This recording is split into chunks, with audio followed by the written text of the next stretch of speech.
from the Pathway Studios in Johnston proper. You are live from the Path.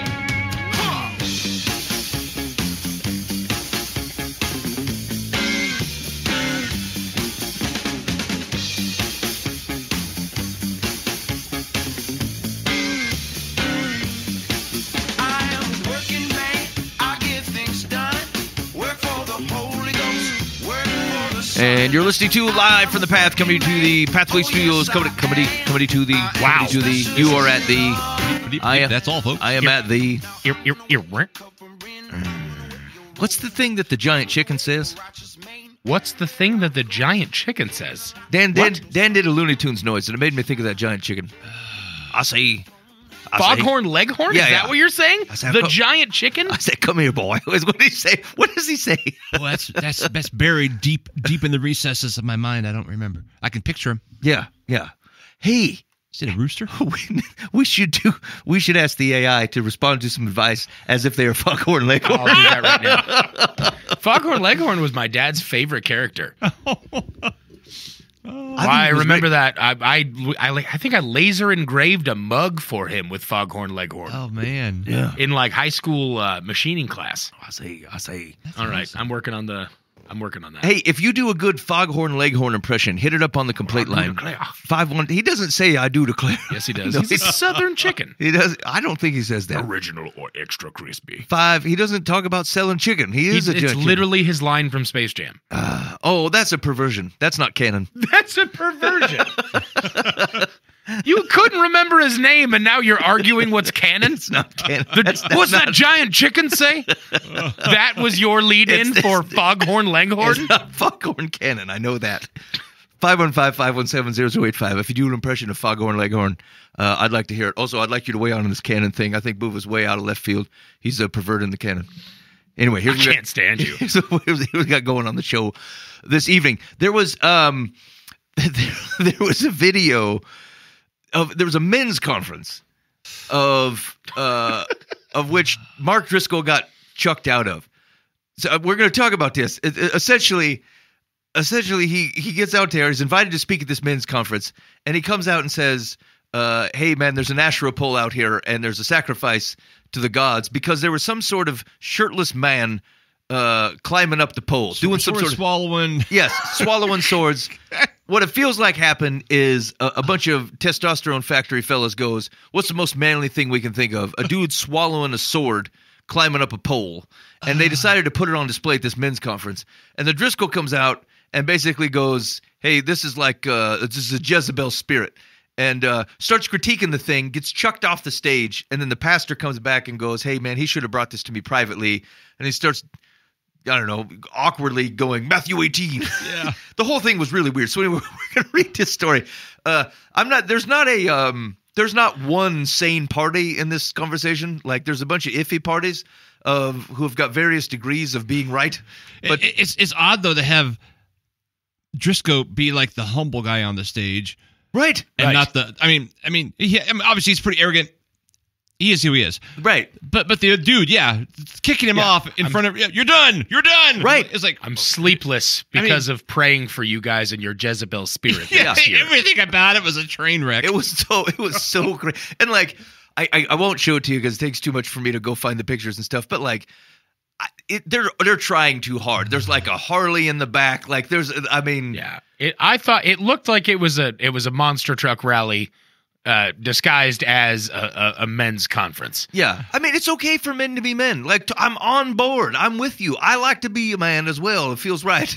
Right? But like, I don't know. It feels like you're trying too hard. Like, if you have to bring an oiled up man into your men's conference because you feel like oiled up man starts to blur the line of whether this is manly or super feminine.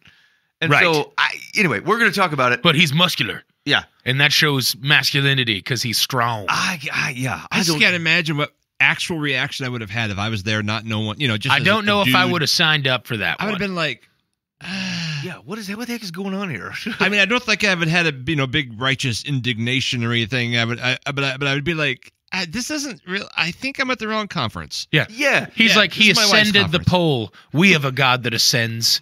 And it's like, oh, come on, Mark. Like, what is happening right now? Yeah, it would be like if you went to let's say you like it's finding something that is not enough that you would kind of raise a stink about it. Be like, this does not add. This does not actually heighten or bring anything to. It's just Which like is a critique. yeah. Well, that looks like a poor decision. Like Yeah. like caviar at a hockey game. You're like I don't know. Caviar at a hockey game. I mean, aren't dudes generally, don't they like to be challenged? Yeah. He was kind of up there challenged, like, rethink what you just watched. Yes. I mean, you should have been troubled by this. Yeah. You're out. All right. So I'll read the article just so we can bring you everyone up to date. It's super interesting. Secondly, I'm keeping a secret from my wife. And I need Just stop it there. I need you guys to tell me whether this is okay or not. All right. What do you think, Booba? No. But Okay. tell me. It doesn't matter what it is. I'm interested, but my immediate reaction is probably no. Gut reaction. I'm sure there are sometimes yes. But Okay. But your gut says regardless of what it is, you probably shouldn't be If keeping it's it. to the point where you bring it up on a live podcast, then I would say maybe not. Yeah, I mean, wouldn't you presume that it's a very poorly kept secret if I brought it up on a podcast? Agreed. Yeah. I don't know. I'm going to give a nuanced maybe. Okay. All right, we'll give it a shot. Very nuanced, you guys, Dan. You guys can try it. You'll let me know whether I need to share this directly or not. Also, we got some advice on Dear Life from the Path. We are not going to ask Foghorn Leghorn, but I'm going to keep that in the back pocket in case we need to hit it up at some other time. Yeah, sounds good. Okay. All right, so let's hit up this Mark Driscoll article. This is from notthebee.com. And I'll read this as it sits. Not the Bee is a little bit more they're casual in the write-up, so it's not like coming from some sort of a formal news source. It says, all right, everything about this story is weird, and if anything, it serves to show how so many American churches have become actual circus shows devoid of sound teaching and common sense. Let me try to sum up what happened. I really have to give some background here, but skip it if you want, and then we'll get to the video. Mark Driscoll is a megachurch pastor who fell from grace over a decade ago. Known for being fiery at a time when almost no one else was delivering fire from the pulpit, Driscoll had quite the following, particularly among young men, until his anger, abuse, and control issues surfaced, disqualifying him from leadership and putting his church, Mars Hill, in the middle of a national scandal. It was a big deal since Driscoll was also a founding council member of the Gospel Coalition and the co-founder of the popular church planting network Acts 29. In the years since, Driscoll has resumed pastoring in a new church he founded in Arizona, but has popped up from time to time on the radar for occasional firebrand moments. We're going to skip blah, blah, blah, blah, blah, blah, blah. Okay, which is why the leaders who invited him to speak at a men's conference in Springfield, Missouri should have known he would raise a holy ruckus when they invited a guy to do interpretive pole dance on stage. Yes, the leaders of the Stronger Men's Conference at James River Church in Springfield. James River. I didn't even pay attention to who posted it. Okay, never mind. Okay, so you could see this thing coming. It all makes sense. Yeah. Okay, invited this guy, and there was a copy of a man from a sleepy Moldovan town became a seedy Las Vegas stripper before wowing millions as a BGT's daredevil sword swallower. Britain's Got Talent. So the man was a male stripper, went on Britain's Got Talent as a sword swallower and acrobat, and became famous. Okay. And the church dude says, that's the guy we want. Bring him on. Bring on Cirque du Soleil. I want to put him on. The article says, what the heck were they thinking? Hiring a male stripper and sword swallower for a men's conference. Well, Mark Driscoll had thoughts, and while they're theologically sketchy on the metaphor side, it's hard to disagree with his frustration. And so, let's see here. Church commentary side. I can't share it. So, in general, his comment, he basically comes out and goes, hey, there's I've been praying for you guys. This is kind of what Boofa said. I've been praying for you guys, and because there's a Jezebel spirit in here. Yep. And he goes, there's even at this conference, there's a pole, like an Asherah pole, and a man with up on an altar. Yeah, up on it, because it was on a platform. He's like up on an altar. A shirtless dude, just like ladies in strip clubs who are showing their skin or whatever. That was the basic critique. So he goes through and he provides this critique, and he's calling them out for it. And all of a sudden, the pastor from James River basically chucks him from the stage. It was interesting. Driscoll's reaction goes, "What was that?" And then like the pastor again said, "Hey, you're done. You got to get out of here." And Driscoll basically goes, "I accept that. Yeah, I hear that." Picked up and left. And then he picked up his Bible and he walked off. He didn't argue with him. He didn't fight with him. He just said, basically, I submit to you the thing that you're saying. Interesting moment. Yeah. Well, Right. that kind of stuck out. Yeah. Yeah. And then he left, and then the pastor come back on the stage, and like people are starting to boo. It's not clear to me exactly what they're booing. Like, it feels like some of them could be booing the thing that Mark said. Some of them could be booing the fact that he got chucked. I feel like more of them were booing the fact that he got tossed. Right. And, like, they didn't hear him out. That's what I think so too. Yeah. But it wasn't super clear to me, so I don't want to make it sound like the whole place was up against it. And the pastor basically said, "Hey, Mark said none of this. We talked beforehand, and he didn't say anything to me. And he came out here and, like, in the spirit of Matthew 18, you should have come to a brother first, as opposed to just airing this out in front of everybody." And that was basically the end of it. And so it was a very interesting situation. So we've come to the first question, which is level 1 to 10, level of appropriateness. Shirtless man, sword swallower, climbing up a pole, doing acrobatics at your men's conference. 1 to 10, level of appropriateness. Boova. 2. 2. He said could be. I don't even know. Maybe a 0. There's no reason for that. Like, there's no reason. Except for like a 2-level reason. No, in fact, I rescind the 2. Okay. It's a 0. I say it's a 2. It's okay. Dan? I'm a solid 0. I also am a solid 0. I'd like to know the whole process, the thought process that went through that. Do they have a committee? Do you have a team that plans this? What did the contract look like? I mean, 30 decisions happened. Yeah. Well, like, it wasn't so many levels. Someone went, that's a good idea. Yeah. And nobody went, no, it's not. Yeah. Hey, who's the like, guy not with a the sword? single Climb person. that pole. I that mean, friggin', that event was enormous. And, like, the amount of people that went into planning that to, like, get Mark Driscoll there, right? Like, this is a large deal. Yes. That Right. same group of people that were planning all of those events went, male stripper sword swallower, someone installed that pole and went, yes. Well, they had to ask, like, hey, what kind of platform what do you need? want? I need a pole. Code. That's what I need. I mean, What's your act going to look like? I'm going to take my shirt off almost immediately, and I'm going to be real shiny because I'm covered in oil. And then I'm going to be on a pole swinging around, and then after a while, I'm going to incorporate sword swallowing. Yeah. Everybody on board with that? Masculinity forever. so I'm a little shocked that Driscoll agreed to speak at this. Yep. And because I would have, they would have contacted me, which they wouldn't, just because they don't know who I am. You're too fiery from the pulpit, Dan. Yeah, I can't handle it. That is the only reason. It's it. I would have been like, I'm pretty sure we come from different camps. I'm pretty sure I'm going to pass. You know. There was all kinds of misjudgment. But here, let me refute. Went through my mind when he's yelling out Matthew 18. Yep. Driscoll could have screamed out 1 Timothy 5, publicly rebuke those who sin, so the rest will be afraid. Yeah, right.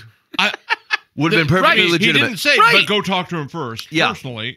Yeah. And I don't think there was also a perspective, like, from what I heard and saw from the article and then also from the video, like, it didn't feel like Mark was coming out on the stage and going like, this dude made this bad choice, blah, blah, blah. Oh, no, blah. no. There's a spirit of this already. This happened. And I think he was planning on talking about it and then moving on. It was like a broken heart. Right.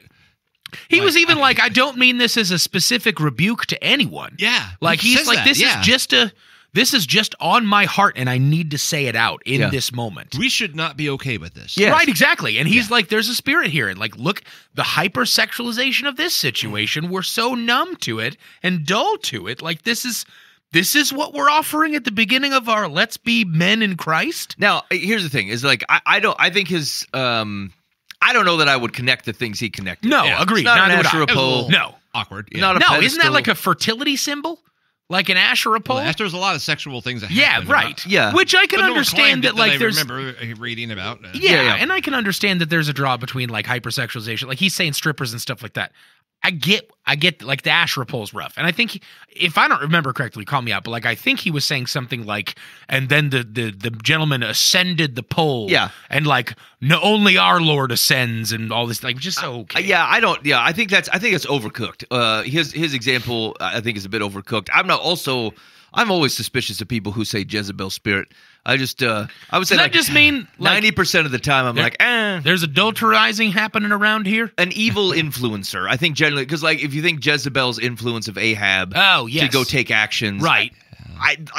Sometimes it's more specific than that, but like in general, I've heard people use it in that way. Like, did Jesus ever call a Jezebel spirit out? No, actually, it goes to the conversation we were having. I think maybe it was a couple weeks ago, which is like how much of it is some sort of evil influence, and how much of it is, hey, you're being lazy, short-sighted, sinful, personally, as a group, whatever. So I don't know. I wouldn't have near have connected as far as he said, but it is completely fair to come out and go, what is this show that we're putting on here? Like, what does it mean to be men, and what does this have anything to do with it? Yeah. And like, here's the thing: there's all kinds of places which you can go see that crap going on. Like the one thing, it's the thing. I'll always come back to the one thing the church has to offer that is not available anywhere else is Jesus. You can go look at the stripper and the sword swallower and the pole guy, every other place. And so if people come to a conference or any event that a church puts on, and the main focus is not Jesus, then like all you're doing is probably putting on a cut rate performance that someone else can probably do better than you. Like we're not going to compete on these areas, and we wouldn't want to. We're going to offer the one thing the church offers that no one else can beat, which is our Lord Jesus Christ. Yep, right. And so it's interesting because just a minute ago, Dan had found like a local church who was bringing in the Bluey. Yeah. And here's the deal: I don't mind the Bluey. Of kids shows, it's okay. It's okay. I think there's places where they're probably trying to be a little bit subversive, but like generally speaking, Bluey's is an okay thing. There's an episode called Keepy Uppy. It's particularly entertaining, but like again, wasn't expecting to hear that. What do we have to offer our children? Right. Even then. We have the only thing we can offer them. And so, like, yes, there's all kinds of things. I'm glad your kids are happy and that they're entertained and that they're not making a bunch of ruckus at Sunday school. However, like, the only thing that we have to offer these kids in this building and in our meetings and stuff is Jesus. And so if that is not the priority, then we're letting them down. We're failing them. Man, I feel like I need to make an ad to say Flannel Graph Jesus is going to be at church on this X date. Bring your children. Bring your children. We plan to indoctrinate We'll have no them. ice cream. That's right. Right. And like it's not that you can't have fun at the dudes conference. It's not that you can't have fun with the children. It's just like, but like there is, hey, are we doing this with the right attitude? And recognizing like this is the thing that's the important thing. And so like you keep the main thing. Do other things that support the main thing that are fun and awesome. Like I don't know if I need entertainment actually at the dudes conference. Right. I just like I've been to some, and like I don't actually, the places where, to be honest, the places where it's fallen the most flat for me at dudes events is when they try to make it feel like you're not there trying to change me. Like I'm there to be refined. I'm there to be changed. I want to hear a guy like lay it to me close and clear. The thing you would do if there wasn't anybody who might take it wrong. And if you figure like because men and women are different, maybe a lady would hear it differently. Most dudes are going to hear it the same way. And so I'd like to hear that. I don't mind a guy being funny, but he better be funny in the context of kind of helping me out. Like I don't need to be entertained. I don't need to have the fire going on somewhere else. Like that's not what I'm there for. And like if this is our hey, let's see if we can get my neighbor to finally come closer to Jesus because of this. Like we want to win them to Jesus, not win them to the spectacle. Right. And then hope they eventually meet Jesus because we were kind of dodgy about it. And I think that weird push for hypermasculinity, especially in like probably American churches that put these kind of things on.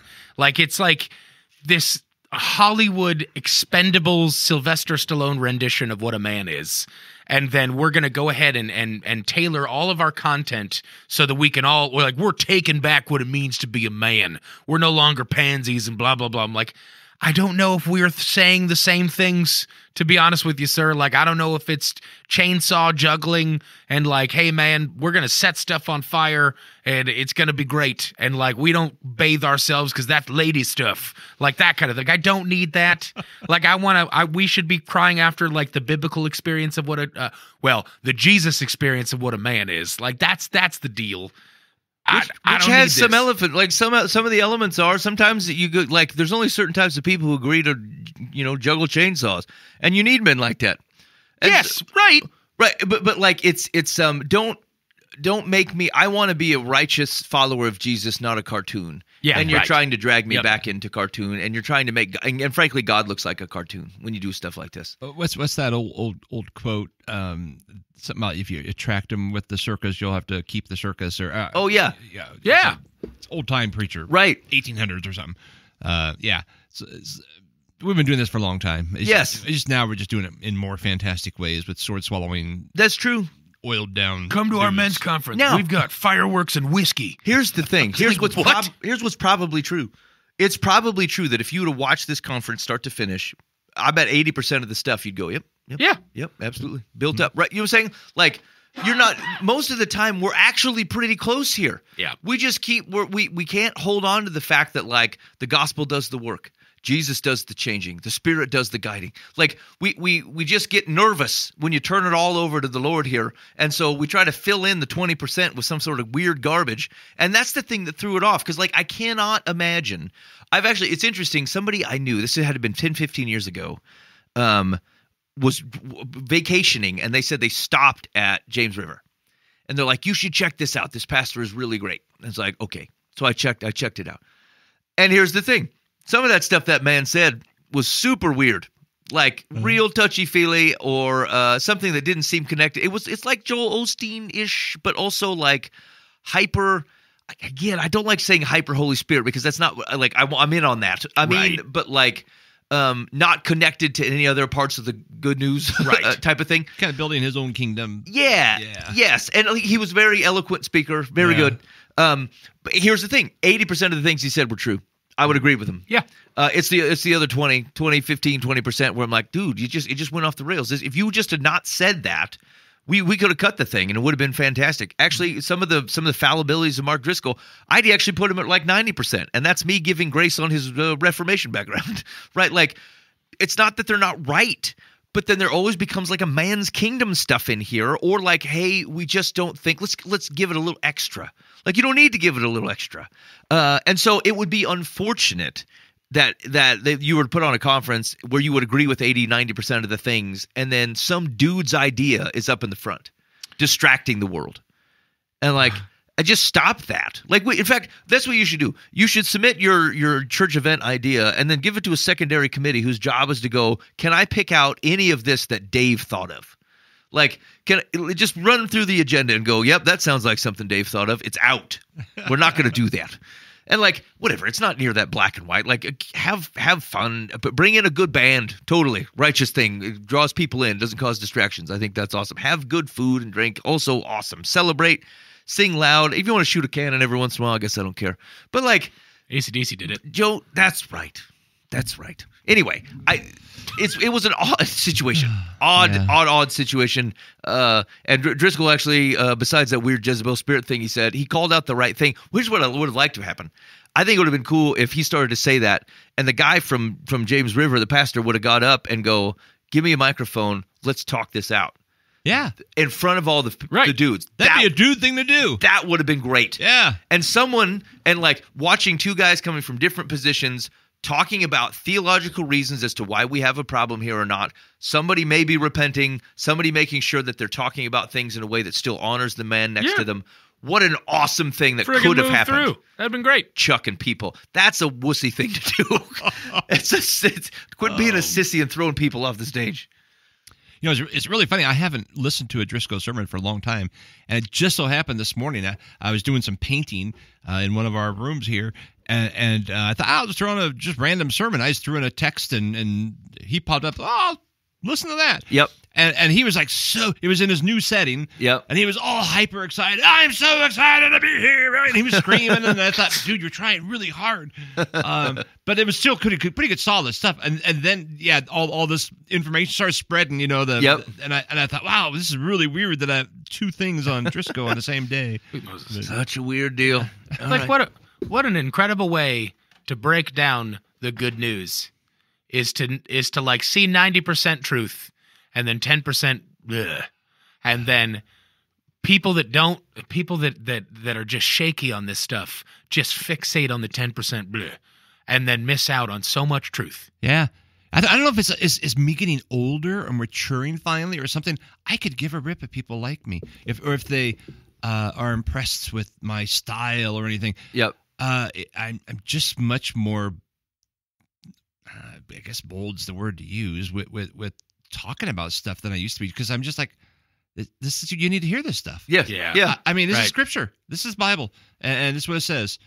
And I don't care if you think it was cool. Your argument's not, it's not with me. Yeah, exactly. Right, exactly. I don't have dancing elephants in the back, and that's all right. You know, we're here. You're going to look at this, and you're going to hear what God has to say, and then you have to decide what to do with it yourself. And it's. I mean, I both of you are in pastoral situations where I'm not, but like I can't. Like, it's the truth of the matter is like you are presenting the words of a God that is right and just and love incarnate to people that believe that they know better what is right and what is just and what is love. It's like a creation that finds themselves begging the creator to prove himself to them. Yep. It's crazy to me. Like that shit. And I've been there, obviously. I've been the creation asking the creator to prove himself to me before. But like, it really is like when I hear the arguments against the moral authority of God and all these different things, it's like, how could a God do this? And how it's like, you realize that you're arguing that you believe or have created this infallible, perfect morality that God is then breaking, and you aren't the one breaking. Like, you're asking God to answer to your understanding of morality. And I can't even imagine that. And how broken people are by seeing that kind of, it's just craziness. Like, wow. My God would never judge anyone. Right. Well, you're not going to see your God later. So, It's like, do you even understand what justice is to be able to say that my God won't judge anyone? Do you understand love enough to say that, like, God doesn't love? Like, you don't get that, I don't think. Right. And I guess it's interesting because that's kind of colored my recent Bible reading, has been on this most recent bout running through it, has been, you know, I really want to continue myself to the point where, like, I stand or I kneel in front of the Bible and go, like, this needs to change me. I don't need it to change to me. I need to change myself to it.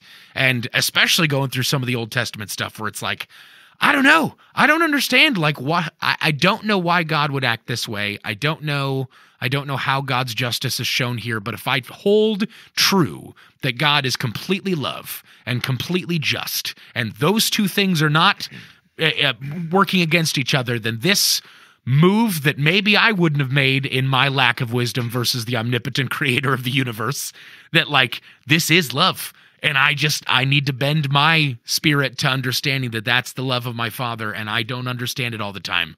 But, like, I've been doing this for a long time, so I can only imagine being someone that just flat out has not spent time in the Word, has not spent time feeling blessed by God and feeling like your life is a gift by God. I understand why people are breaking this kind of stuff, but, like, it's just craziness to me. Sorry, that was a super random thing to interject, but no, it's okay. And I think one of the key things in a lot of those types of discussions is people want to hold God to task for things that they've abdicated. Yeah. Things that they're not willing to breach. So, like, for example, take the judgment of the Canaanites. You're like, is it fair that God wiped out the Canaanites? And so, if you're presented with the option, like, you're like, I think God shouldn't be able to do this, or I thought it was wrong. So, what is the right punishment for a society who sacrifices children? Like, nothing? Right. Nothing. Where's the justice in that? Why is that okay? Right? Like, to what extent you bailed? Like, because you're not on the hot seat. You're not the person. There's an episode of the show 24. Of course there is. And Vice President Noah Daniels has taken over. He's been critical of the president. And he finds himself, the president is unable to discharge his duties. So now he takes over and runs through a series of events of which is very stressful and difficult to deal with. And so getting towards the end of the season, he goes, I had no idea what it was like to sit in this chair. You can't until you've sat there. It's easy to kind of critique it from afar and think you know all the things, but, like, until you've sat there, you don't really know. And it makes me think a lot about how people interact with the Lord. So, like, in general, people, like, they want to not take responsibility for what do you do with a society that acts that way. And they want to blame God, and then they can't answer morally what to do, because it's not one person. It's a belief structure that will continue to sacrifice children. Yeah, sure, you could go through and say, well, take out the guy who sacrificed the kids. Okay, and then wait another 10 years for the kids grow up, and then they start sacrificing their kids now. Like, it was a societal issue.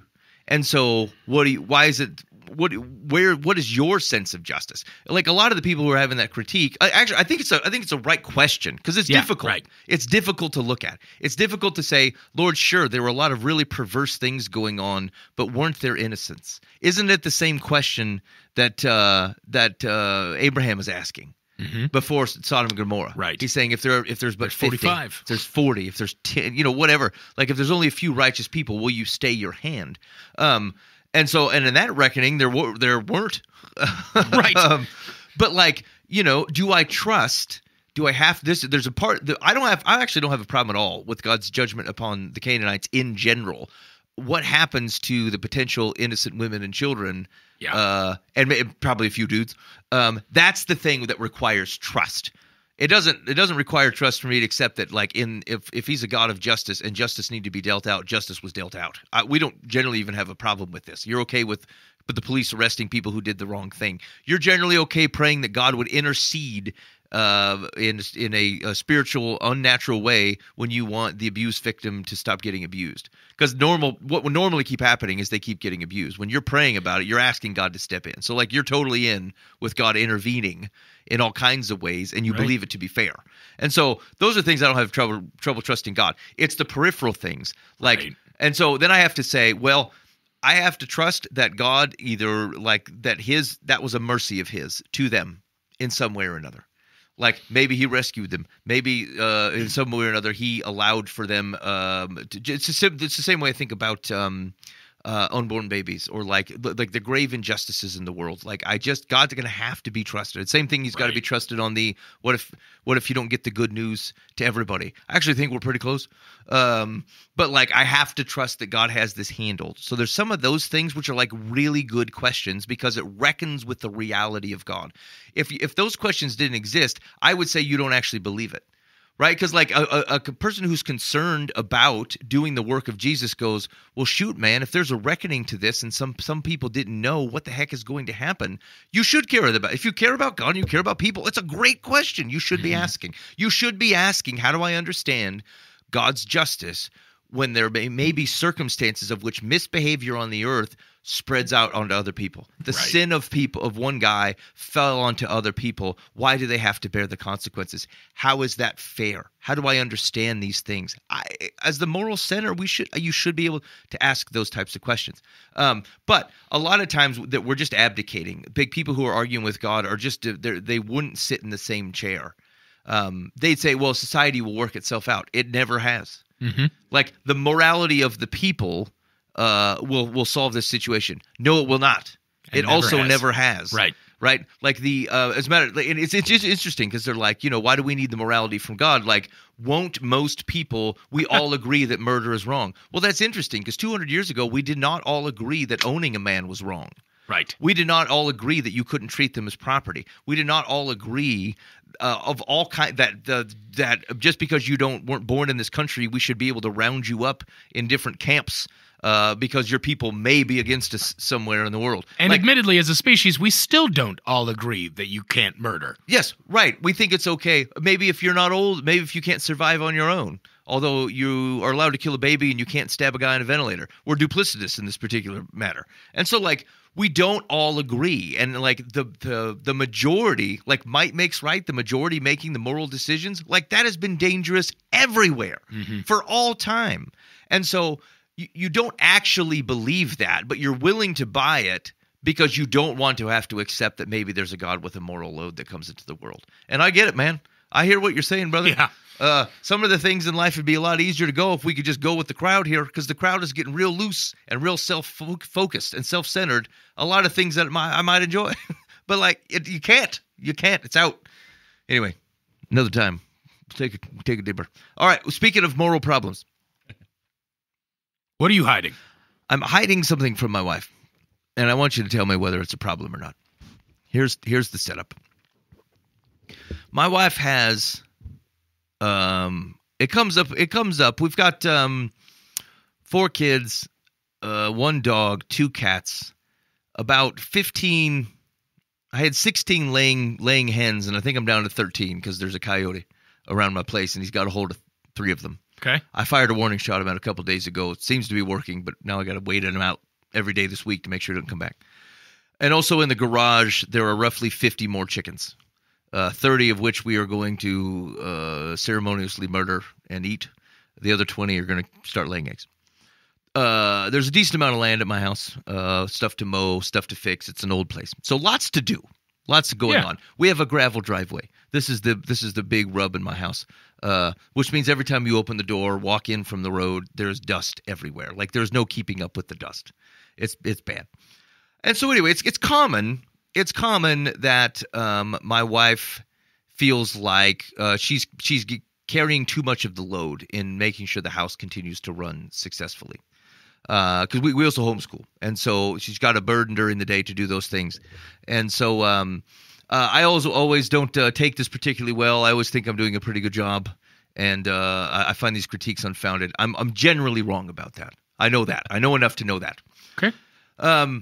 And so the last time this came up, and I'm also prone. She would. I don't think she's going to be offended. I'm not telling you anything that most of this makes me look bad, and so I don't think there's anything offensive here about my wife. But most of the time when she brings something like this up, I tend to overreact, and so I'm prone to going fine. No one's doing enough already, and You're then off the stage. Yeah, right. I'm hyper focused on it for 3 or 4 days. I'll be up to 1 a.m, folding laundry, sweeping floors.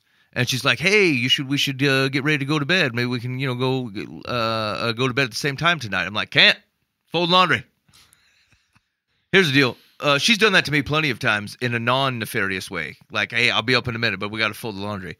I'm probably not doing it with the same general heart. But it's also reality. I also think there's probably too much going on. It's very difficult to balance all the things. She is more prone to thinking we can do all the things. I'm more prone to going, I don't think we can get all that stuff done. We're gonna have to cut some. Anyway, so I want to say about a month ago, this conversation comes up again, and I was about to respond, and I didn't. I just said, "Okay, I understand. I will try to focus and do better." And so immediately, I opened up my note keeping app on my phone. And I put the today's date, and I said, I'm going to log all the stuff that I do. Because I feel like maybe she's not recognizing that there's a lot more going on. I legitimately thought that, and I probably actually still think that to a certain extent. She's busy. She doesn't recognize. She's more prone to noticing when you didn't do the wrong thing than the right thing, which is common for busy people. They notice the thing that interrupted them. Right. So I actually don't. I recognize that it's not a particular moral fault. It's just a byproduct of her personality. So I said, I'm gonna keep track of this stuff. But it was when I first opened the app, it was kind of a snotty. I'm like, I'm gonna keep track of this. I'm gonna show her. So the next time this comes up, I'm like, hey, didn't you see? You were wrong about this. And then about an hour after I'd started the note, I thought, I don't know whether I actually do as much stuff as I think I do.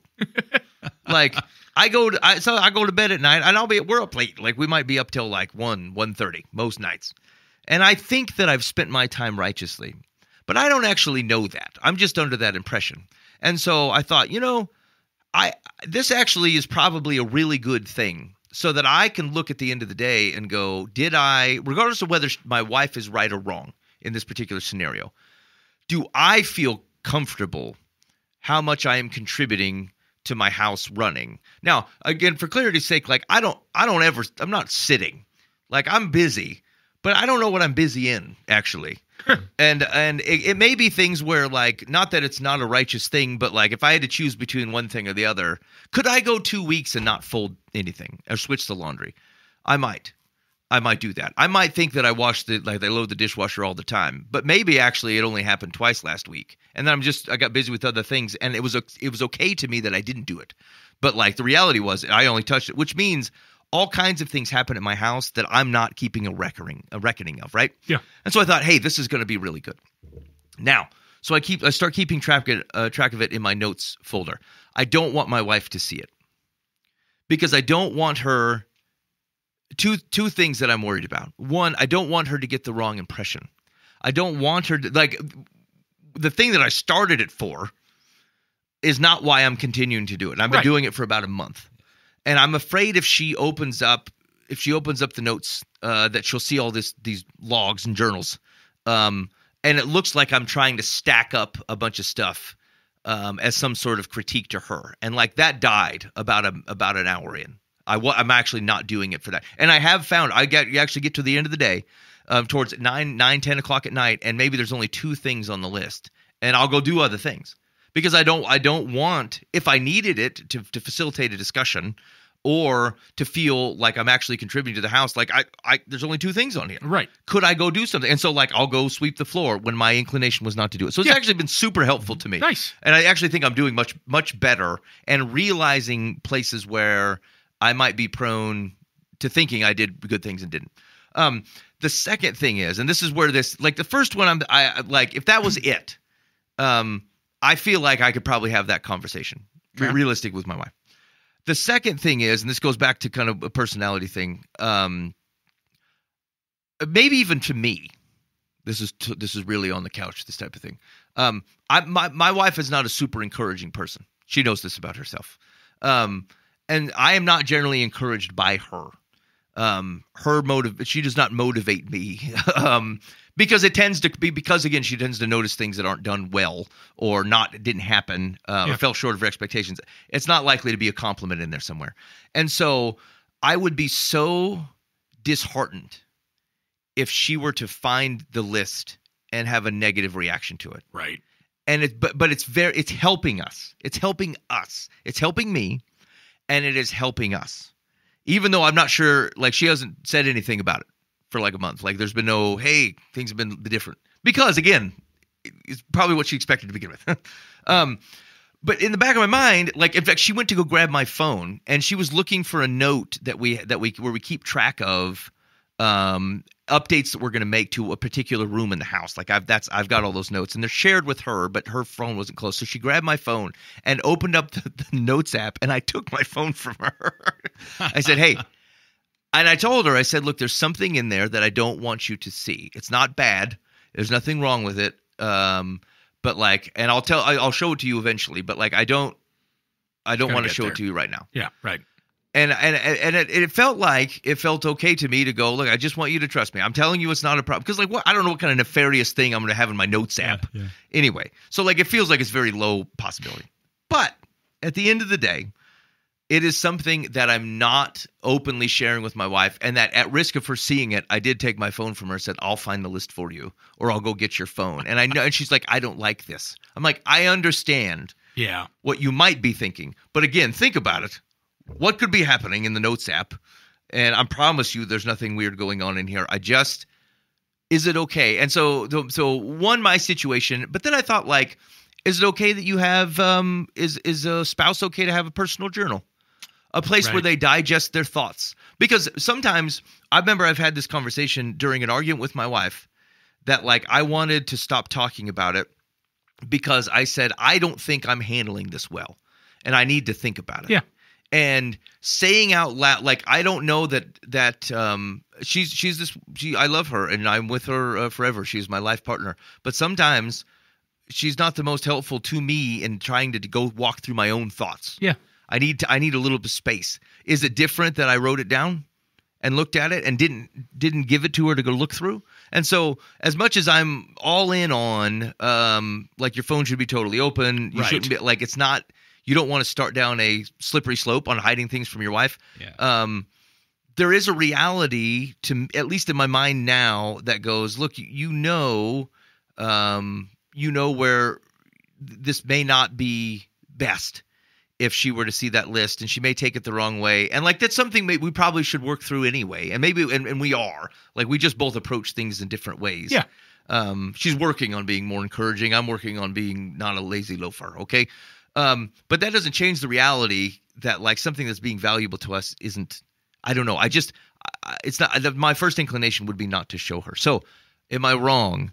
Am I wrong in doing that? And maybe to tackle the personal journal thing too. I think you've overthought it and made it worse than it is. Okay.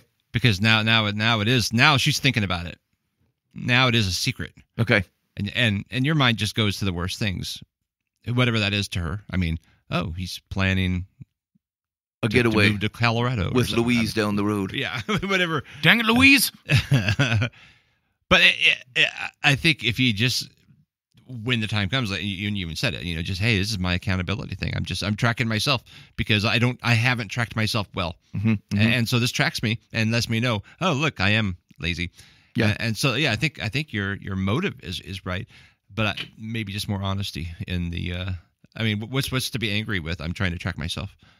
You don't have to tell her that you originally did it to track yourself, to show her a thing or two, because it changed so quickly that's not, you would have deleted it. No, that's true. The second thing probably is more relevant, where it's very possible she will not be impressed with the list. Because she could have her own list of ways. How can I encourage Ben? And that wouldn't freak you out. It'd be like, oh yeah, let me help you. No, but here's the thing. Like, if the shoe was on the other foot, if she goes, hey, I write things down, I keep a journal for myself, and I don't really want you to look at it, I wouldn't care one bit. I just have no reason to care. Right. I don't care. It's messy because I've argued with myself listening to this from like 3 different places already on what is right and what is not. Interestingly, from the whole you should never keep secrets to, well, maybe so. This is a harmless secret, to, well, who is believing it's harmless and who could be harmed by it, all that stuff. But like, I totally understand where you're coming from when it comes to like, this is something you're legitimately putting effort into. And this is something that you've recognized is something you want to work on.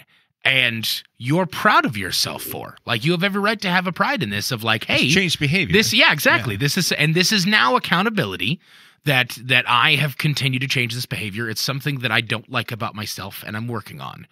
That would be crushing to have that laid bare. And then someone who has historically been not that encouraging to you, and again, by your own admission here, is not the best at like seeing the progress. They just see that 70% means 30% isn't done, right? Yeah. Like, that would be devastating to me too. Yeah. Like to have that run into. And I think that you've accurately figured out that there's something in there that needs to be worked on between the both of you, of whether it's you figuring out a way to find the encouragement in the way that she's doing things, on top of her also trying to find more encouraging ways to say things. Like, there's give and take in that, and I think you recognize that. I think that's one of the more healthy things that you've done here, is to recognize that, like, hey, there is improvement to be made, and this is something that could be, a magnifying glass onto that, to go, hey, I noticed that I started doing this list out of spite. It only lasted an hour, where it was not even spite. It was more just, I'll show you once you ask me about this again. But then, you did the right thing of turning it into something that was good for you. But like, like that's this messy. It's really messy. I don't think you're doing anything wrong by saying, hey, this is something that I'm not ready to talk about now. I don't think you're holding anything that's hurtful.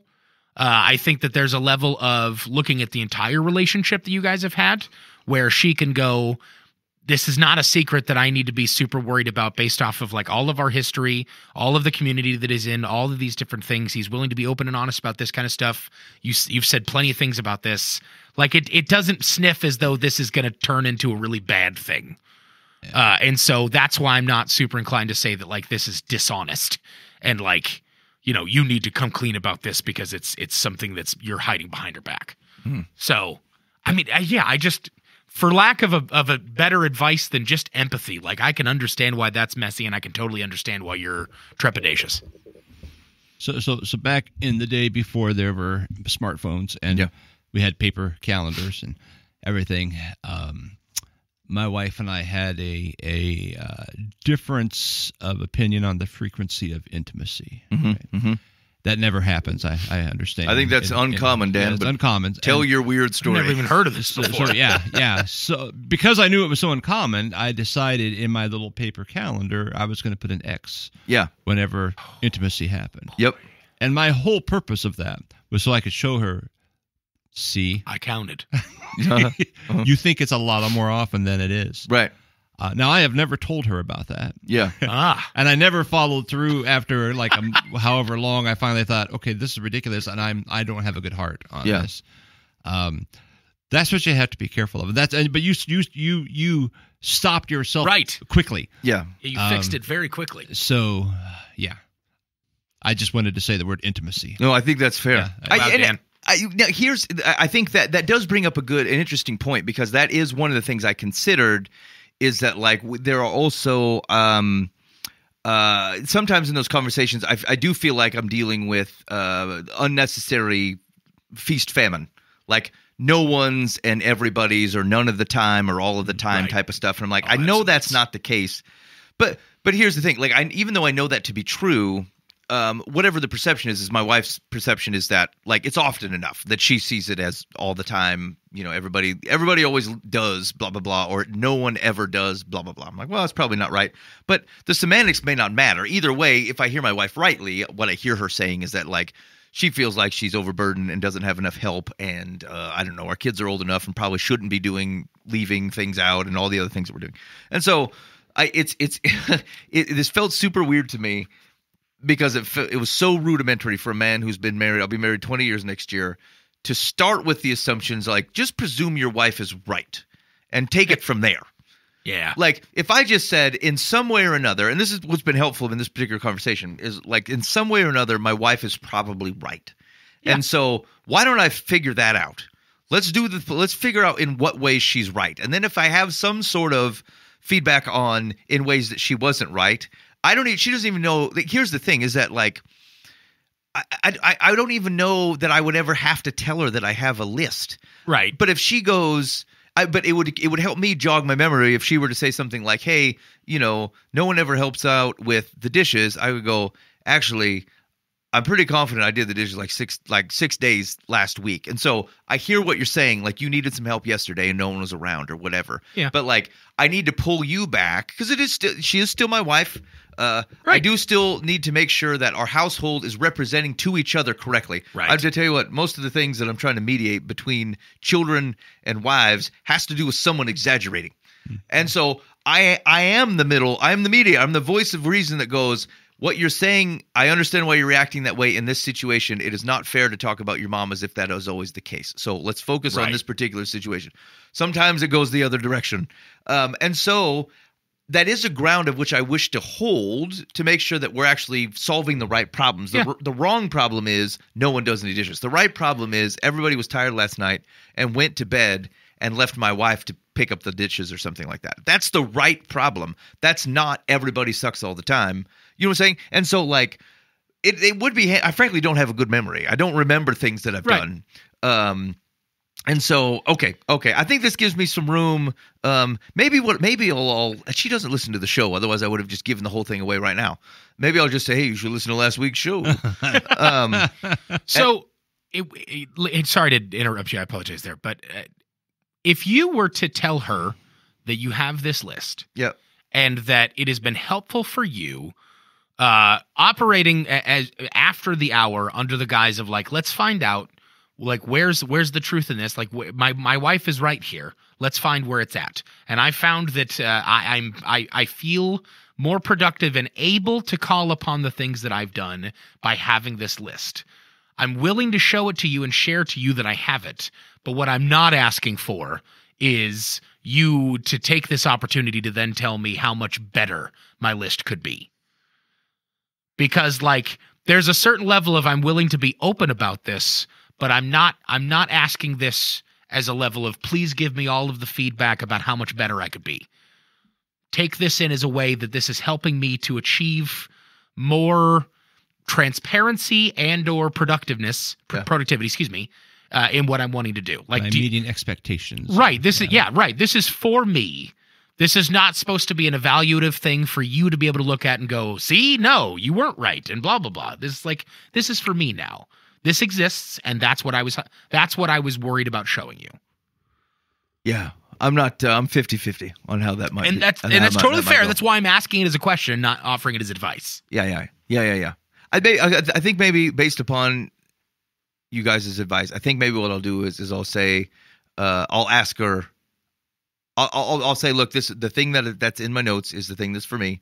It's helping me to be better. Yeah. And specifically in reaction to things that you have communicated to me that you would like to be better. That's what it is. If it's important to you, I will let you see it. My preference is that not, because like it's personal. Like it's framed for me. Yeah. Right. It's not written for you, and so. I don't know. There may be ways of which you could take it wrong. I don't, and I don't want you to. And so, but if it's important to you, right, I will show it to you. Yeah. And so then it'll be her choice. It's not meant to be a report card to her. Like it's something for you. Yeah. Now, like how I approach things like that is we would have a conversation and we'd say, well, what is it you want me to do? You know, and I like this. Okay. Then I'd make my own little list and I have a little check off thing. So I could just every day I could check it off but that's just for me. Whether she ever saw it or not, I wouldn't care. Right. I'd have had like a. That's true. You know? Actually, that's a really good point. If you were just trying to write some to-dos for the day on a sticky note, you wouldn't feel compelled to go, hey, I got to show my wife my sticky note. No. The only problem was if she reached for the sticky note and then you go, I don't want you to look at my to-do for today. I'm a sloth. You know, Right. This is to help me not be a sloth. Right. And it goes to the same thing as we were having a conversation before the show started around like levels of accountability and like we've talked on the show before, I think multiple folks that related to food or gas station visits or whatever, saying no to things. And like as an example, my wife I think said to me one time, like I think I was buying coffee, and it wasn't even like fancy coffee at the time. It was like gas station coffee, but wasn't making it before I left the house. I would take a kid to school and then get coffee at the gas station or something. And I think I'd done it, like in her mind, something reasonable was if you did it 3 times in 2 weeks, that seemed reasonable. In my mind, like stopping every day to get a coffee at a gas station while you were out and about did not seem unreasonable at all. And so if I were to cut that in half, like which would be a significant effort from what I thought was fine, it wouldn't even come. It wouldn't touch what her level was. And so, from an accountability perspective, I could tell that same story to Dan and go, "Hey, Dan, I've been trying to do better, and I'm down over the last 2 weeks. I stopped 7 times and not 10." And Dan might be encouraging in that because he might go, "Hey, making progress, man. Less than what you were." I would be embarrassed to mention to my wife how often I think about stopping and getting something or blah, blah, blah. And again, some of that falls into the encouragement bucket and things that we both can be better at in our marriage. But like, I don't think that it's wrong. Like, I'm not hiding that from her. If she were to go, hey, just stop at the gas station, I would say, yeah, sure would. But like, it goes to a question of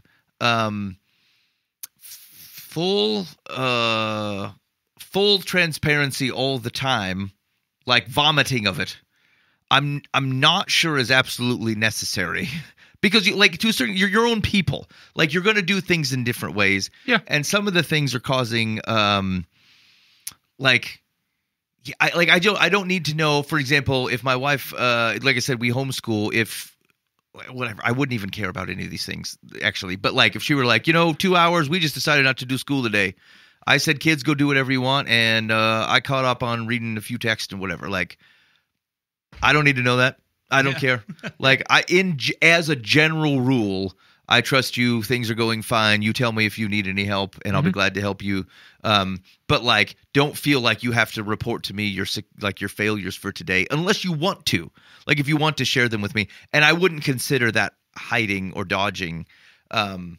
And so I like that, it's just, but it's because they're fundamentally different people when it comes to like what is important. Totally. That is, Ben. That's difficult communication in any situation. Yes, yes. And so the point is, the thing that to work through, and this is true for marriages and friendships and all the things, is that like recognizing you're completely different people. Marriages are different, of course, because like you want to make sure it does not give you safe harbor for nefarious dealings. Right, yes. And for things that you're hiding from your wife or your spouse or whatever, like you don't need, you should be a totally open book, but someone has to choose to read it. I don't have to chuck the book from the library all the time at her face.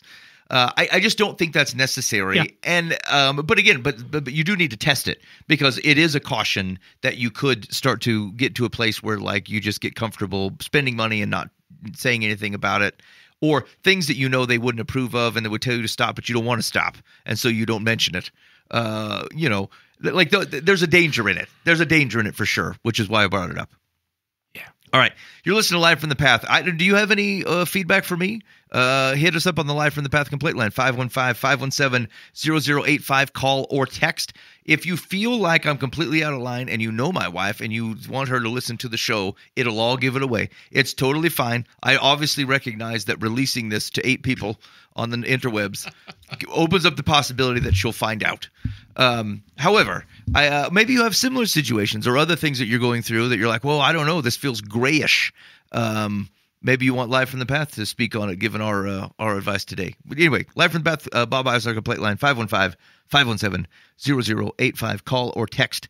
I would love to hear your comments. So I think it's kind of fun, actually, that you're that sensitive to this, which shows how, generally speaking, like, what am I trying to say?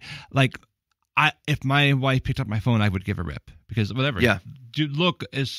Search for anything. I mean, I have nothing to hide, and that's generally how you are. Yes. But you have this thing of like, oh no, it's just kind of cool that you were sensitive to that, and like almost anxious about. Well, I don't want you to see that. Yeah. But it wasn't bad. No, and in some ways, it's interesting because that some of it feels like a gift. Yeah. And it's probably a right balancing. So it's in fact it's fundamentally wrong to go, I will be a gift and do things roughly, better in my house. Like, we just need help. Yeah. And so that's I don't want to think of it that way.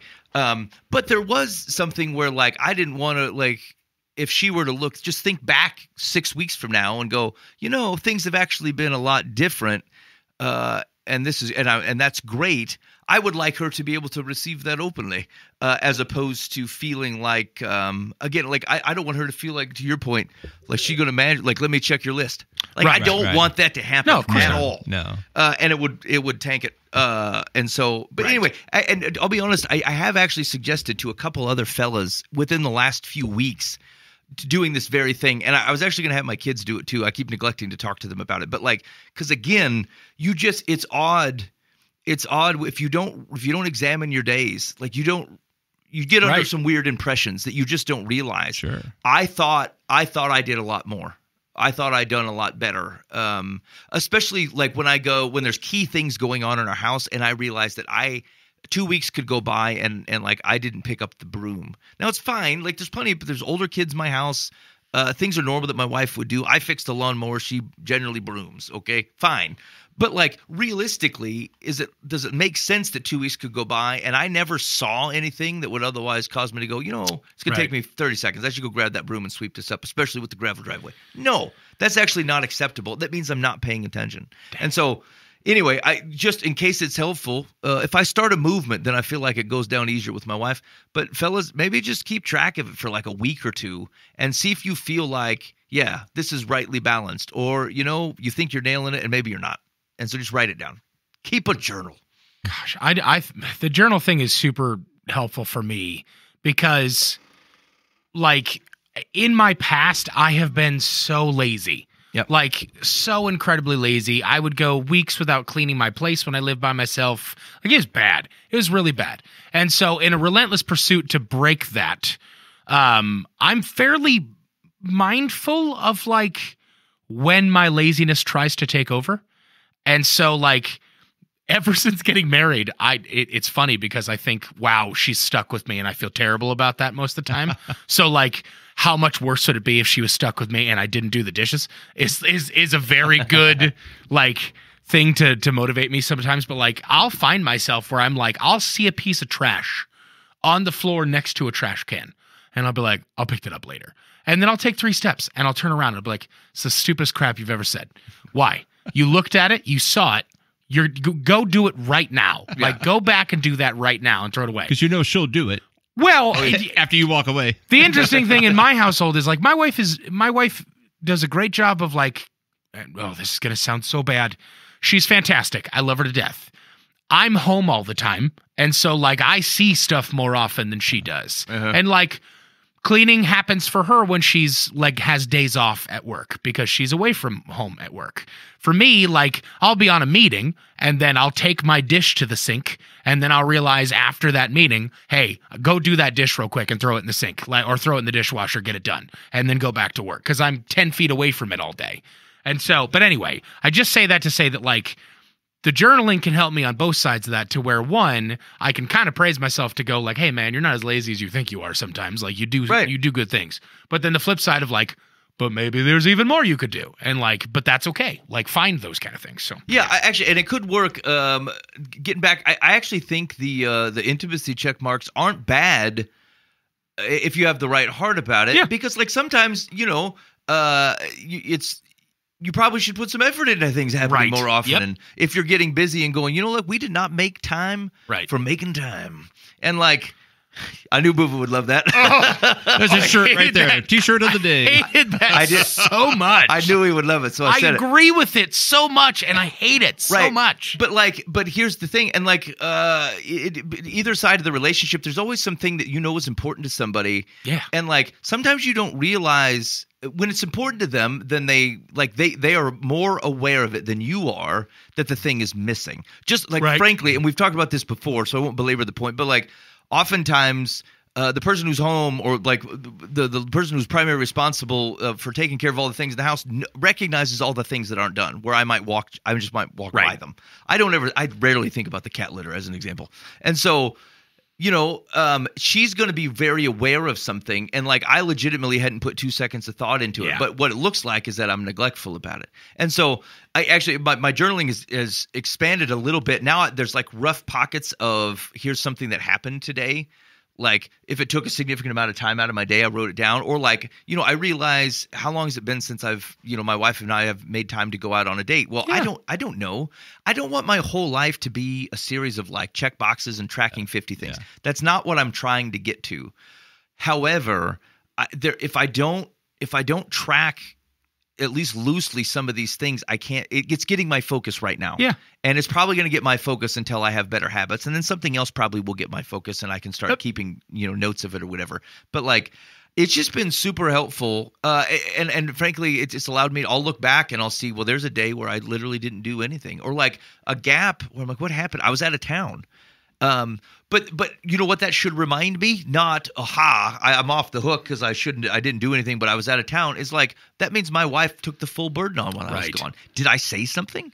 Did I say, baby, thank you? I know I was out of town. I know how you took care of everything while I was gone, and I appreciate it. That's you do great work around here, right? Like, it reminds me to then do better at pointing out good things. I'm not likely to point out, like, negative things, but I'm not great pointing out positive things either. And so, anyway, whatever. Just don't overbook your life. But I think write some stuff down every once in a while, especially if it needs focus. It's good. It's been helpful to me. Yeah. All right, let's give out some advice. All right. Dear Life for the Pay. My husband does not pick up anything in our house at all. And he's hiding notes to Lorraine in his journal. He puts X's on his calendar every time. My niece, Elle, and her husband, Liam, have been self-employed for 20 years. But due to the economy, Liam decided to go into the workforce. He is now employed at a state job with great pay and benefits for them and their 4 children. Our family is elated for him and his family, except Elle. It's unbelievable how determined she is to get her husband fired.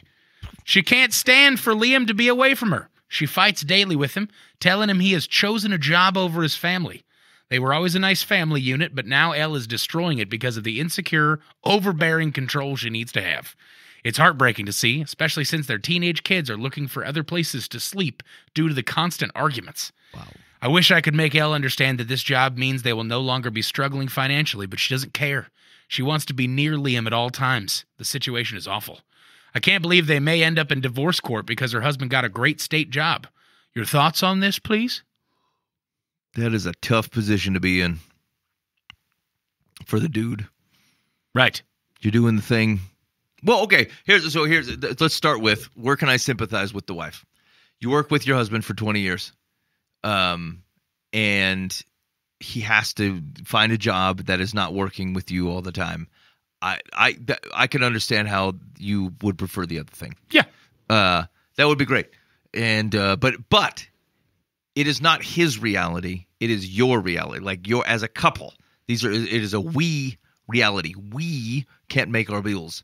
We, although working outside, have been getting away with this for 20 years, and that was fantastic, are not in a position where we can continue to do that. And so it is not fair to act like it is simply his decision, like he's off on some sort of like personal midlife crisis. Right. He's doing a we thing by taking a job so that we continue to sustain ourselves and live the life to support the kids and stuff. And like it is extremely short-sighted and selfish. And frankly, double problematic to make the man feel guilty for doing what was necessary to support his family. Right. Agreed. That's rough times. I would now. There's something very unhealthy about that level of clinginess. You should be able to be away from your spouse. I get that you might miss them. That's totally fine. But you should be able to be away from them without and frankly allowing them to live a bit of their own life. Without you having to be together all the time. I would suggest maybe taking up a hobby or getting a job yourself for a while. Maybe you guys can start stockpiling, and then if you want to relaunch as your own business again in 2 or 3 years when the economy looks better, you got a good stash of cash and your kids are out the house, great. Like that might even be a good place. So you like it's okay to say what we ideally want is both of us working together again. Put that on the goal sheet, man. Write it on the board. Figure out how you're going to get there. But you're not going to get there by having the dude quit his job and you don't make the money that you need where you weren't making it before, and then everyone's got – you're just going to be fighting over different things. It doesn't seem like she's given him much reason to want to be home. Also true. Yeah. Oh, gosh, He's like, I'm sure glad I got this job. So okay. I have a dog who really likes me to be home. Yeah. Loves it when I'm home. Just gets really anxious and sad when I leave. And so at some point I thought, man, I need to make this a positive for my little dog Turk. And so I got a bag of those no rawhide stick chew things. Yep. And so every morning now I'll leave. I give him that. And then he is very happy that I'm leaving. And I'm very happy. And we all leave in a happy. Matter of fact, he will... On the day I'm not leaving, he'll be trying to push me out the door. Because he can't. He's like, would you, get out of here. We have a pattern here, and I want my treat. Right? Like, if you leave, I get this thing. This is good. So I'm not saying you get dog treats, but like you mentioned, you get a hobby, do something, just make some positive thing. Well, he's gone, and when he's gone, I do X. Yeah. I get, whatever that is. I read a chapter of a book. Yep. Something, and that way it's a positive, and you're redirecting your mind from, oh, it's really sad he's not here, and I wish we could hold hands and call clients all day, but whatever it is you did, find something, some outlet that you have that gives you something to look forward to. Yep. So. Dan, I recognize that you did say this is not what you're saying, but I do love a world in which what you're saying is positive behavioral recognition. Yes. By handing her a Dutch letter every morning as you walk out the house. Go, baby, I know you love the flavor of almond. Here you go. And then you leave, and then you come back, and she goes, man, thanks for that Dutch letter, Dad. Like, that was the best. Yeah. Thanks. I wish you'd leave more often. That's right.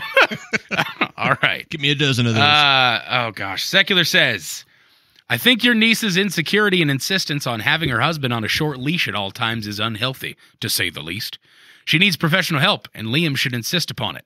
If she refuses, he will then have to decide whether the current status of their marriage is something he wants to tolerate for the foreseeable future and plan his next steps accordingly. Yeah. You didn't really say the least. Yeah, you didn't. You kept going. Yeah, to say the least.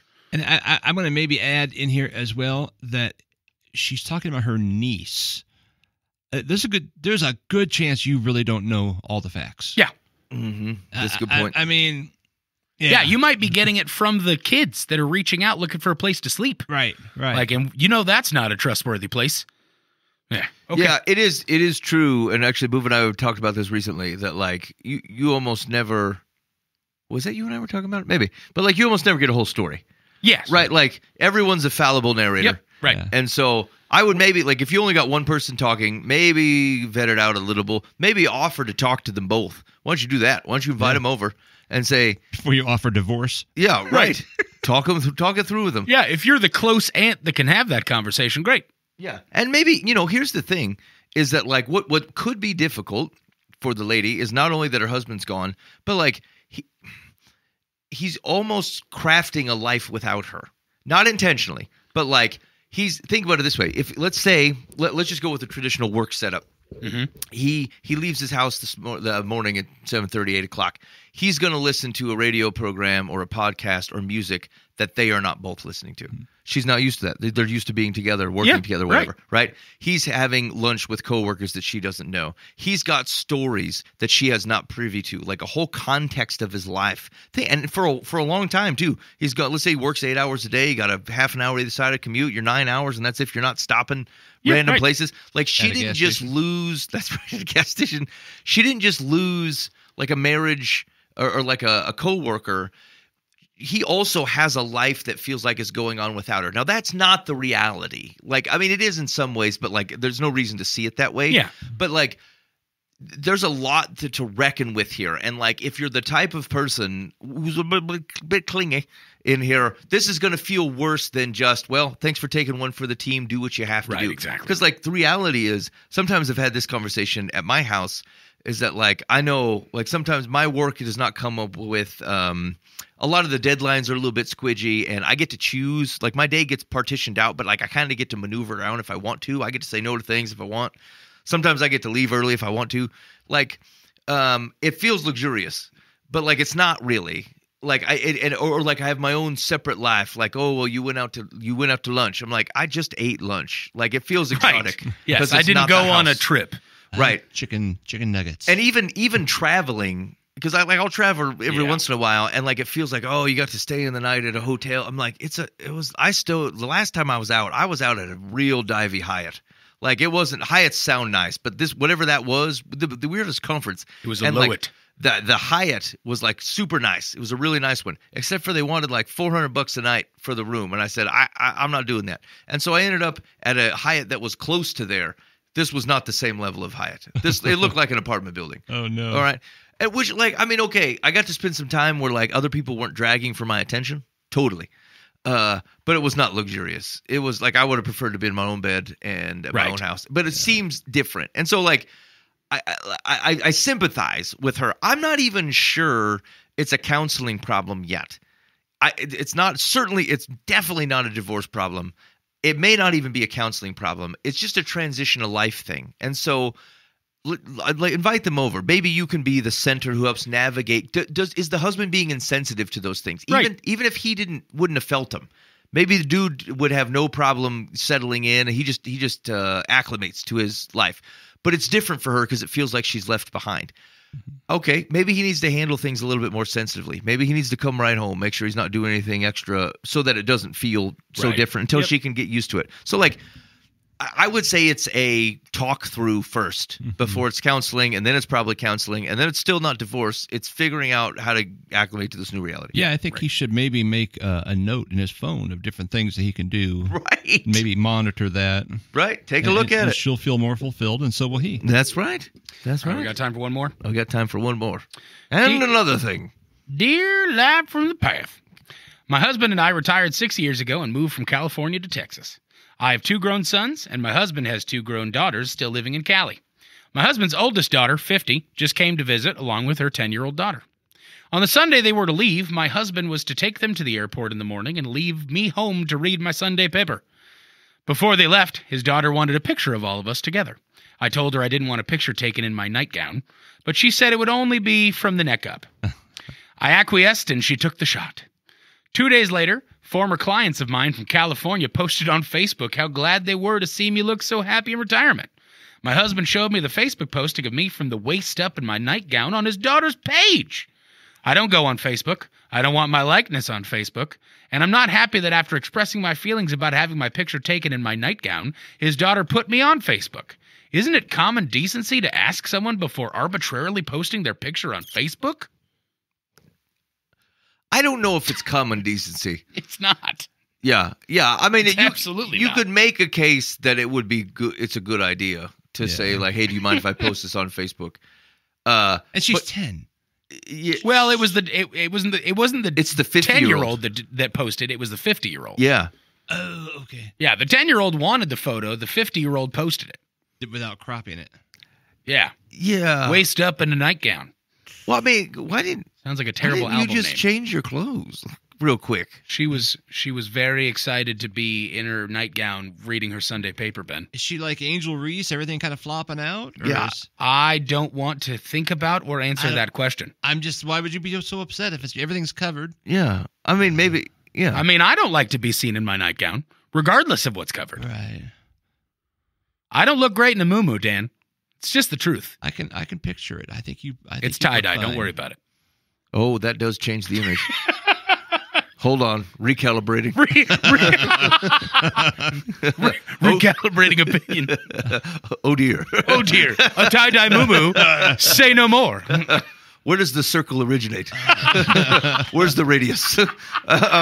So I must see the pattern. yeah.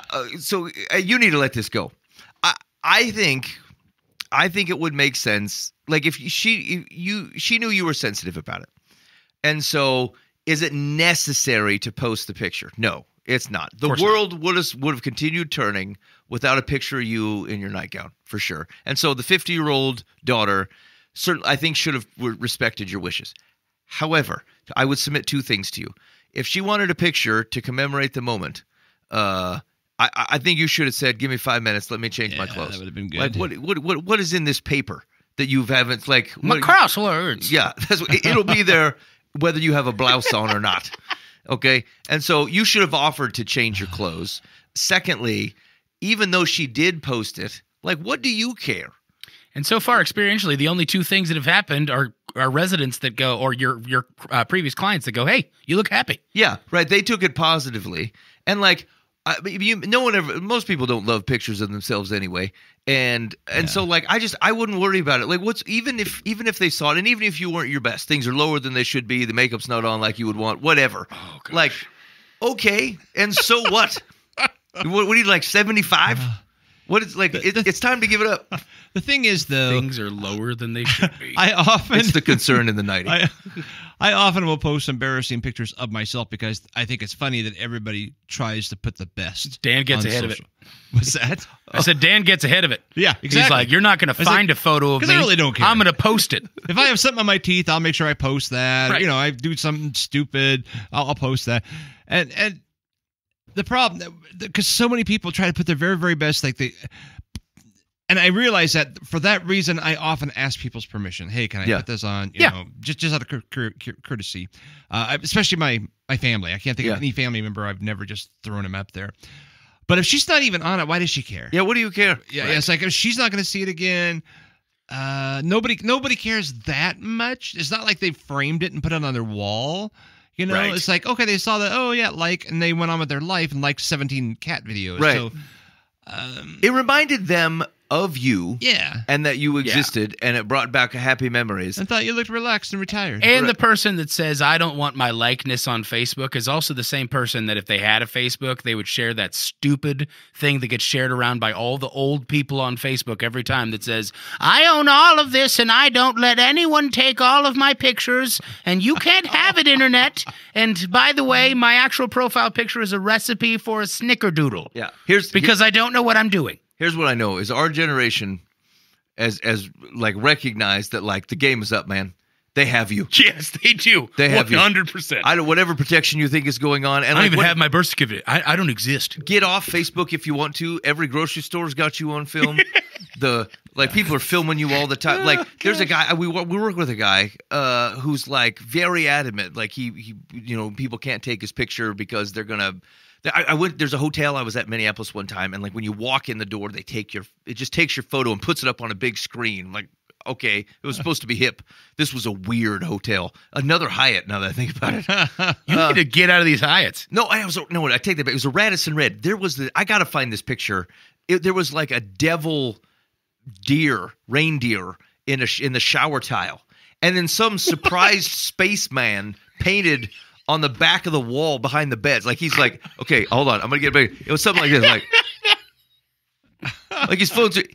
Weird as crap. No. Anyway, the guy I worked with was like, he was lit up about it. He's like, they can't just take your image like that. They're gonna own your image. I'm like, dude, you live in Minneapolis, like, or near it. They have you. You ever go in a gas station? They have you. Yep. Everybody. So you've ever been like someone's taking videos all the time and you walk by in the distance. We've given all up of the that pretense. is compiling. Yes. Giving it up. Yeah. And so it's time to let it loose. Whatever image, like I understand. If your gut reaction is, I wish she wouldn't have done that. Okay, take a breath, realize nobody cares, and you shouldn't care either, and let it go. All right, you ready for Secular's advice? ready. I'm going to assume that your husband's daughter didn't post the family picture on her page to inflame you. She may have forgotten her promise to you. Because this isn't the impression of your happy retirement you want to convey, ask her to take it down and hope she complies. If she doesn't, do not pose for any more family pictures when she's behind the camera. I find people asking folks to take stuff down pretentious. Just in general. Yeah. It's happened to the show a few times. We've had people reach out and go, "Hey, will you take my videos down?" Yeah, higher standards. Yeah. And here's the thing, like, I understand. In fact, absolutely. That's generally what I'll respond back with. Like, I could see disassociating yourself from the show. I've thought about it myself. Right. As I'm too ingrained. That's what I said externally. But internally, I thought, you pretentious turd. Like, what do you care? It was like someone's going to go dig up this old interview unless you've left the faith. And then I would understand it. But frankly, if you've left the faith and you're going to advocate for it, you could at least go see, look how I was. This is what I used to be. Right. I just... we're not that embarrassing. Like, we're embarrassing, I get it, but like, we're not that embarrassing, and so I do actually find it pretentious. It's the same reason where like I've never actually pulled a program. We've had programs where it wasn't a good show, and then the Lord has erased the tapes. Like, the file didn't save, the computer crashed, and I legitimately couldn't post it. That's probably happened a good half dozen times. And we would look back and go, man, that wasn't a good show anyway. God. No Thank problem. God for that. Yeah. But like, I've never not released a show, even if it wasn't a good one, because I'm like, man, this is what we did. Right. Take it in. may you learn your lesson from our ridiculousness. This is me. Actually, I always have that too. I live with I got 4 kids and 3 of them are girls, and like, it's often they're like, "Dad, did you see your hair?" I'm like, "No, I didn't." 1, I don't have any, and 2, I didn't look at it. Or my wife will be like, "Hey, it's time to."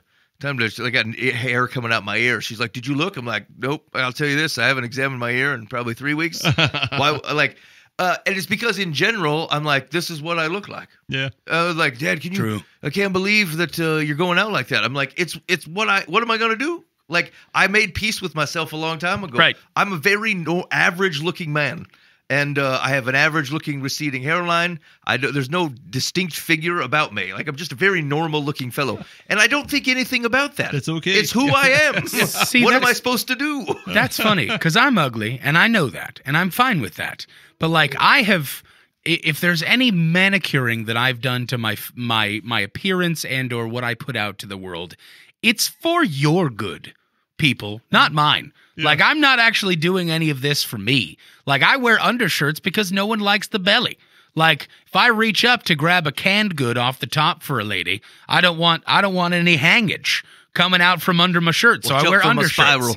I also know how big guys are usually classified as the fellas who have like 11 and a half miles of butt crack. And it's like, you know what I don't have? That. Because I wear undershirts, and it's for your good. Oh, you still have it. It's just covered up. Right. True. Yes, exactly. It's covered up. Fine. I'm okay with that. I'm okay with not being the guy that people are like, I'm sorry. I can't focus on what I'm doing right now. Do you see that gentleman over there that is spilling over the top of his clothing like a muffin that had too much muffin put into the muffin tin? Yeah. It's the plumb line of the temple over there. Nobody says that about me. They go, wow, that guy is appropriately dressed with the correct sized clothing. Here's the deal. But it's not true, though. Like, I would say you're a normal looking fella, maybe actually a +1. I mean, not +10 for certain. But like, you're not. I mean, I appreciate that you're giving me a +1 here. You're not. I mean, you're not an unfortunate looking man. I would say that the vast majority of society would disagree with that. I don't think I don't care about. I'm married, and I'm married to a very beautiful woman. Yeah, I don't think people see us and go, "Wait, what?" Yeah, I don't think that's true. But irrelevant though. The point is that, like, I mean, you're who you are. Yeah, and like, you that's what I work with. You may take pains to try to do the best you can with what you have. Yep. But there's no reason to act like this is not.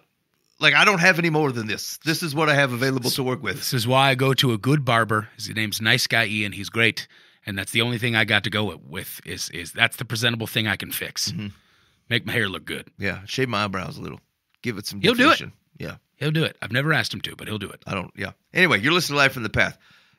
Maybe you're average looking. I think you should. Actually, you should embrace that. You are who you are. And if someone ever posts a unfortunate picture of you on Facebook, you go, well, I mean, that's what I must look like at the time. The photo evidence affirms it. Unless this has been tampered with. Like, hey, we should post an embarrassing photo of Dad. I'm like, it's what I look like. What is it? Like, it's no takey backsies. It's not embarrassing. That's just me. Yeah. Anyway, you're listening to Live from the Path. Make sure you hit up that complaint line, 515-517-0085. Hey, another thing, if you've not, this is the time to clean up your social media feed. So if you've not liked Live from the Past, so you can get reminded of all the old shows that are being coming up there posting, you should go like that. We're posting every 10 hours. There's a fresh retro hit coming your way, and you should get in on that. Also, if know that I don't agree with me either. So, like, whatever you're going to listen to that's old and you don't agree with me on, I probably don't agree with me either. It's fine. We've said some sketchy things for sure.